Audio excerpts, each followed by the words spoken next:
지난주에 묵상한 열두에서 혈루증 앓던 여자 이야기 생각나시나요? 설교 들으면 일주일 동안 좀 이렇게 가끔 생각도 하세요? 아, 그래요? 예. 근데 이거는 좀 상대를 참 배려한 대답 같습니다. 예, 감사합니다. 근데 저는 혈루증 앓던 여자에게 하신 예수님의 말씀이 한 주간 내내 마음에 맴돌았습니다. 딸아, 기운을 내어라. 딸아, 기운을 내어라. 우리는 힘든 시기를 지내는 사람들에게 종종 말하곤 합니다. 힘내, 힘내. 하지만 이런 말은 때로 공허합니다. 힘내기 싫어서 힘내지 않는 게 아니라 힘낼 수 없는 에너지가 없기 때문에 참 축 처져 있기도 하고 무기력하게 있기도 한 것이죠. 근데 하지만 예수님이 혈루증 앓던 여인에게 하신 기운을 내어라 라는 말은 전 경우가 다르다고 생각합니다. 왜냐하면 예수님은 그 말을 하기 전에 먼저 여자를 딸이라고 부르셨기 때문입니다. 저는 이 한마디 말이 여자를 각성시켰고 바로 그 각성을 통해 기운낼 힘을 얻었다고 생각합니다. 딸과 동격의 말이 무엇입니까? 아들입니다.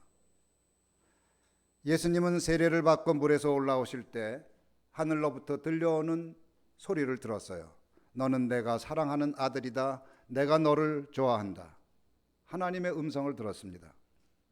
저는 바로 이때 예수님이 자신의 정체성을 확고히 했을 것이라고 생각합니다. 자신이 하나님의 아들이라는 인식, 그런 자신을 하나님이 좋아하신다, 사랑하신다는 그 느낌이야말로 예수님께서 사역하시다가 기운 빠졌을 때마다 예수님께 힘을 주었고 생기를 북돋워 준 그런 말씀이라고 생각합니다.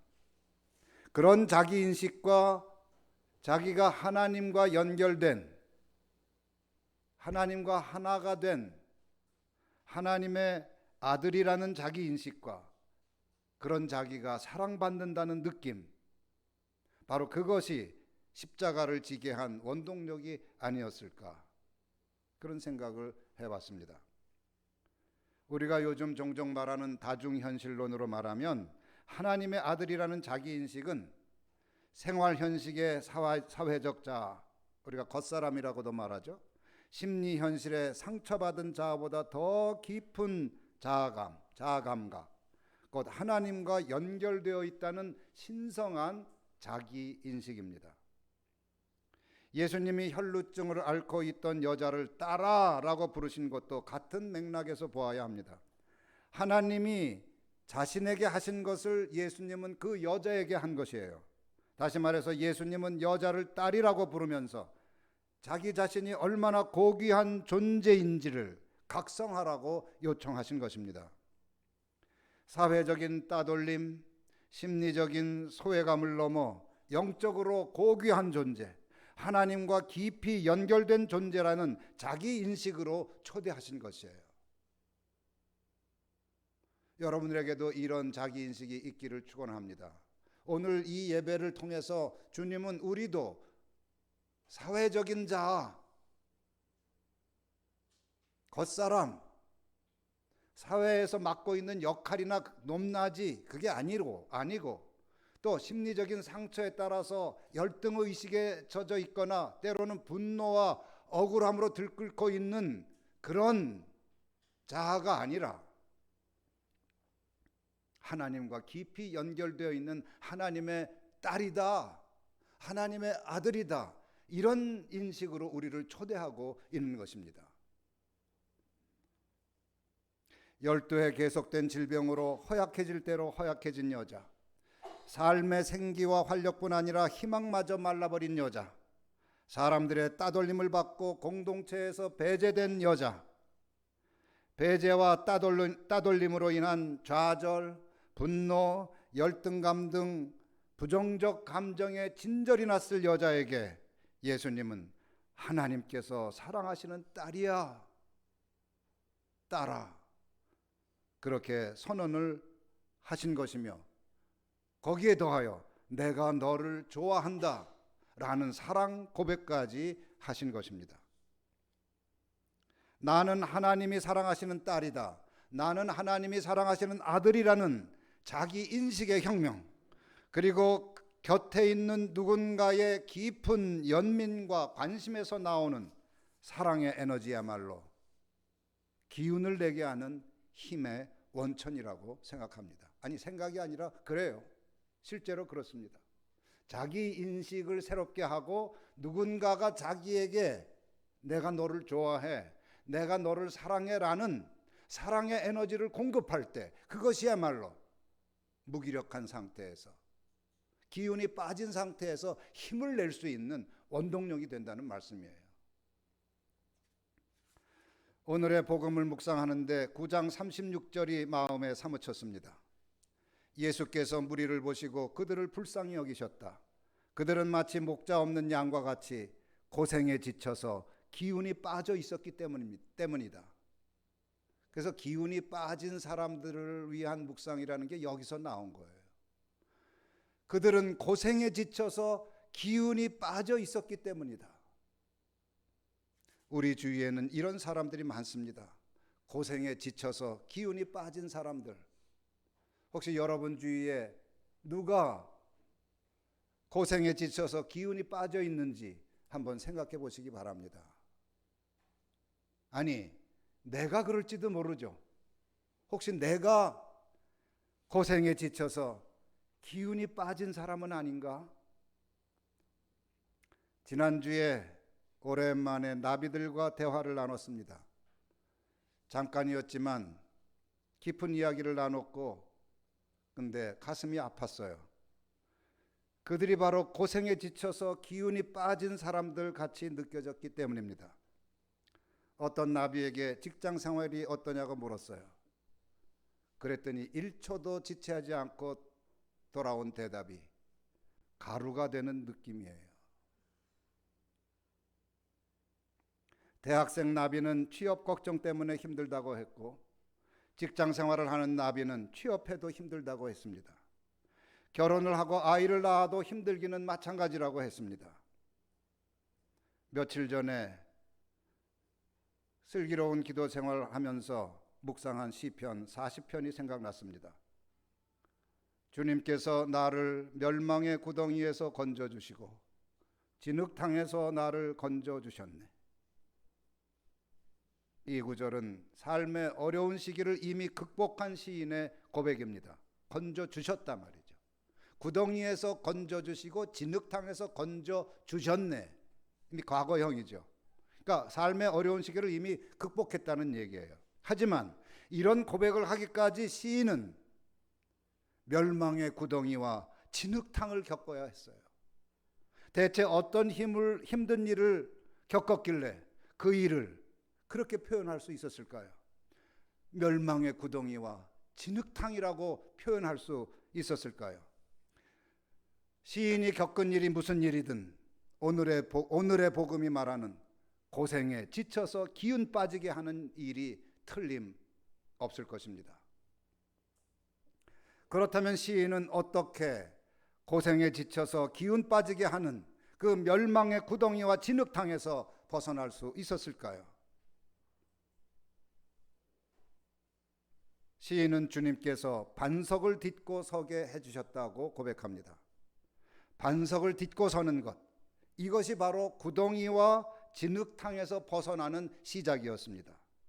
그때 시인의 울부짖음은 새 노래로 바뀌었다고 시인은 노래하고 있죠. 나의 울부짖음이 새 노래로 바뀌었다.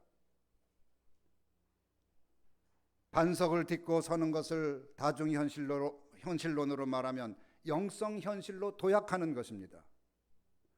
영성현실로 도약할 때 우리를 지치게 하는 구덩이와 진흙탕, 곧 심리현실에서 조금씩 벗어나기 시작하고 심리현실과 분리되기 시작하는 거예요. 심리현실의 횡포는 점점 크게 영향을 미치지 못합니다. 삶의 절규도 울부짖음도 잦아들기 시작합니다. 그래서 중요한 것은 반석 위에 서는 것이 중요해요. 다시 말해서 영성 현실로 도약하는 것이 중요합니다. 그렇다면 우리는 또 물어야 합니다. 반석을 딛고 서면 구덩이와 진흙탕에서 벗어난다는 것을 알겠는데, 영성 현실로 진입하면 심리 현실의 횡포가 줄어든다는 것을 알겠는데 어떻게 반석 위에 서느냐? 어떻게 영성 현실로 진입하고 반석 위에 반석을 딛고 설 수 있겠느냐 말이에요. 이 물음에 대해서 시인은 분명히 답합니다. 내가 간절히 주님을 기다렸더니 주님께서 나를 굽어보시고 나의 울부짖음을 들어주셨네. 간절히 기다렸더니, 개역 성경은 기다리고 기다렸더니. 그래요, 이거예요. 간절히 주님을 기다리는 것, 기다리고 또 기다리는 것. 그런데 기다리려면 어떻게 해야 합니까? 침묵의 시간을 가져야 돼요. 그것을 우리는 관상수련 혹은 관상기도라고 하죠.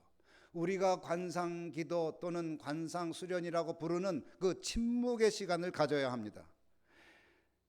위로해 줄 사람을 찾아다니기 전에, 잠시나마 고통을 잊게 해줄 것들을 찾아다니기 전에 침묵 속에 고요히 머무는 시간을 가져야 합니다. 깊은 침묵 속에서 삶의 구덩이와 진흙탕에 하나님이 들어오실 틈을, 여지를 내어드려야 하는 것입니다. 침묵과 함께 필요한 것이 홀로 있음입니다. 사람들과 만나 의미 없는 말들을 쏟아내는 시간을 줄이고 의도적으로 홀로 있는 시간을 마련해야 합니다. 처음에는 외로울지도 모릅니다. 불안이 엄습할지도 모릅니다. 그러나 구덩이와 진흙탕 같은 현실에서 고생에 지쳐 기운이 빠졌을 때 의도적으로 침묵과 함께 홀로 있다 보면 마음의 결이 달라지기 시작합니다. 내 심리 현실에 틈이 생기기 때문입니다. 그리고 그 틈으로 어떤 빛이 새어 들어오기 시작합니다. 이때가 바로 영성 현실의 창이 열리는 때이며 반석을 딛고 서는 때입니다. 이때 자아 감각도 달라집니다. 새로워집니다. 상처 입은 심리적 자아감은 평화로운 영적 자아감으로 변형됩니다. 이때 우리는 희생자에서 목격자가 된다, 이렇게 표현을 해요. 우리 안에 있는 수많은 상처와 그것으로 인한 부정적인 감정에 수없이 희생을 당하고 있었는데 고요한 침묵 속에서 홀로 있을 때 하나님의 신성한 빛이 우리 안에 비치기 시작하면 이제 우리는 점점 분리되면서 그것을 바라보는 자, 관찰자, 목격자가 되는 거예요. 이게 구원의 시작입니다. 온갖 생각과 감정이 들끓던 마음은 이제 내 존재의 중심에서 고요해집니다. 이뿐 아닙니다. 깨달음이 불현듯 스칩니다. 시편 40편 5절에서 시인이 고백하는 것처럼 주님께서 하신 놀라운 일, 즉 기적과 우리를 위한 주님의 계획을 많이도 세우셨습니다. 주님께서 하신 놀라운 일과 우리를 위한 주님의 계획을 많이도 세우셨음을 깨닫는 겁니다. 이런 깨달음 가져보신 적 있습니까? 나를 위해 하신 주님의 일이 많고 나를 위해 세우신 주님의 계획이 많이도 있음을 경험으로 깨달은 적 있으시냔 말이에요. 제 삶을 돌아보아도 그런 고백을 하지 않을 수 없습니다. 주님께서 저에게 하신 놀라운 일은 제가 멸망의 구덩이에 빠져 진흙탕에서 허우적거릴 때였습니다. 사실 그런 상황 자체는 정말 고생에 지쳐서 기운 빠지게 하는 그런 일입니다. 그러한 무기력 상태에서 할 수 있는 일은 없습니다. 유일하게 할 수 있는 일이란 주님을 기다리는 것밖에 없습니다. 물론 구덩이에 빠져 있을 때 그런 의식이 명료했던 건 아닙니다. 부르짖음도 울부짖음도 불가능한 상태에서 이 교회 강단에 널브러진 채 주님을 막연하게 기다리는 것 외에 달리 할 수 있는 일은 없었습니다. 그런데 제가 아무것도 하지 못할 때 주님은 일하시기 시작하셨습니다. 할렐루야. 물론 나중에 깨달은 일이지만 말이에요. 그런 과정에서 저는 관상기도를 만났고, 관상기도는 저에게 놀라운 일을 많이도 하였습니다. 지금까지 기도가 저의 삶을 이끌어가고 있기 때문입니다. 구덩이와 진흙탕에 빠졌을 때 기다리고 또 기다렸더니 하나님이 놀라운 일을 많이도 하셨음을 경험으로 아는 저는 이제 힘든 시기를 겪을 때 그런 상황만 보지 않습니다. 겉으로 드러난 표면만 보지 않습니다. 힘든 상황 속에도 하나님이 세우신 계획이 많이도 있음을 알기 때문에, 그래서 침묵과 함께 홀로 있으면서 시인처럼 이렇게 말합니다. 7절, 나에 관하여 기록한 두루마리 책에 따라 내가 지금 왔습니다. 따라해 주세요. 나에 관하여 기록한 두루마리 책에 따라 내가 지금 왔습니다. 나에 관하여 기록한 두루마리 책이란 뭘까요? 원래 그 이스라엘 백성, 즉 모세가 시내산에서 하나님께로부터 받은 율법을 어디에 기록했습니까? 처음에는 돌판에 기록했고 나중엔 두루마리 책에 기록했습니다. 그렇듯이 하나님은 나를 위해 하실 일과 계획을 당신의 두루마리 책에 이미 기록하신 것입니다. 이걸 믿으셔야 돼요. 나에 관하여 과거뿐만 아니라 현재뿐만 아니라 나의 미래까지도 당신의 두루마리 책에 이미 기록하셨단 말이에요.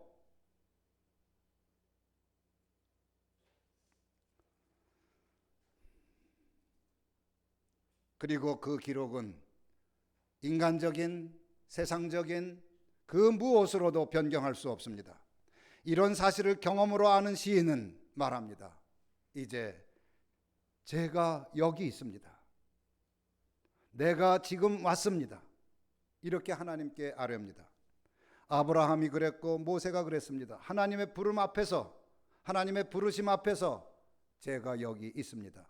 지금 시인의 내가 지금 왔습니다. 똑같은 응답입니다. 이런 응답은 단순한 대답이 아닙니다. 하나님의 부르심에 자신을 완전히 내어놓겠다는 영적 결단입니다. 내가 지금 왔습니다. 하나님의 뜻과 계획에 이제 자신을 온전히 맡기며 순종하겠다는 말입니다. 제사나 예물 정도가 아니라, 번제나 속죄제 정도가 아니라 자신을 바치겠다는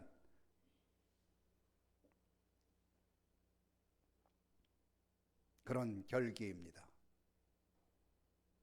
이것이 사도 바울이 말한 우리의 몸을 하나님께서 기뻐하실 거룩한 산제물로 드리는 것 아니겠습니까?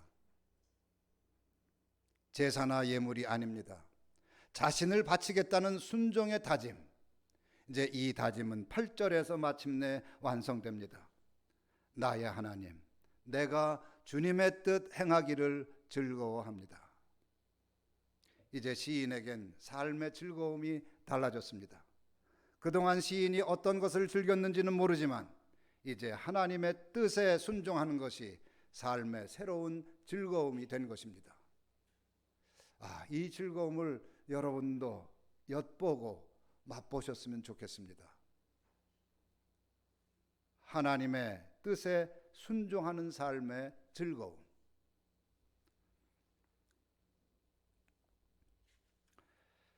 예수님은 고생에 지쳐 기운이 빠진 우리를 불쌍히 여기십니다. 그리고 우리의 본래 모습을 일깨워 주십니다. 딸아, 너는 내가 사랑하는 사람이다. 아들아, 너는 내가 사랑하는 사람이다. 내가 너를 좋아한다. 그러므로 침묵 속에 고요히 홀로 머무르며 여러분 이 음성을 들으시면 좋겠습니다. 사실 이런 음성처럼 힘을 북돋는 것도 없어요. 쓸데없이 여기저기 돌아다니지 마세요. 이 사람 저 사람 만나서 수다 떨지 마세요. 이일저일 찾아다니면서 순간적인 쾌락에 젖지 마세요. 침묵 속에 고요히 홀로 머무르며 내 깊은 영혼의 심연에서 들려오는 이 음성을 들으시기 바랍니다. 시인처럼 그렇게 주님을 기다리고 또 기다리면 좋겠습니다. 그리고 깨달으면 좋겠습니다. 우리를 향한 하나님의 놀라운 일과 계획이 많음을, 이미 하나님의 두루마리 책에 나에 관하여 분명히 기록되어 있음을, 이런 깨달음과 함께 우리도 응답하면 좋겠습니다. 시인처럼 주님, 내가 지금 여기 왔습니다. 그러면 누가 알겠습니까? 주님께서 고생에 지쳐 기운이 빠진 우리에게 힘을 주시고 구덩이와 진흙탕에서 뒹굴고 있는 우리를 반석 위에 세워주실지, 우리의 울부짖음을 새 노래로 바꾸어 주실지, 그렇다면 마침내 우리의 입에서는 노래가, 찬양이 터져나올 것입니다. 유빌라테 데오, 유빌라테 유빌라테 유빌라테 데오. 오늘 성가대가 그 찬양을 우리들에게 들려주었어요. 이제 더 나아가서 이런 일을 도울 사람이 필요합니다. 주님의 탄식처럼 추수할 것은 많은데 일꾼이 적습니다.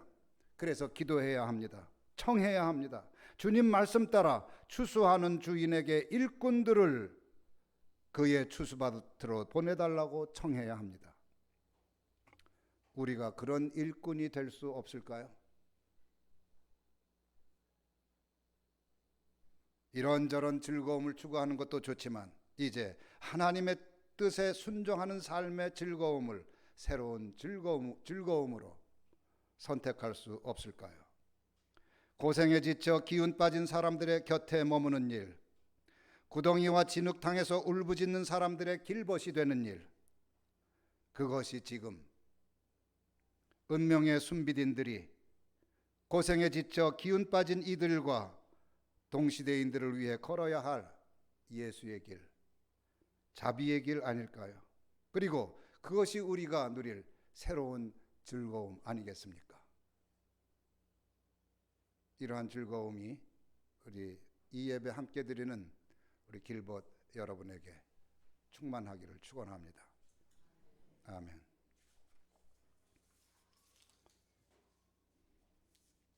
기도합시다.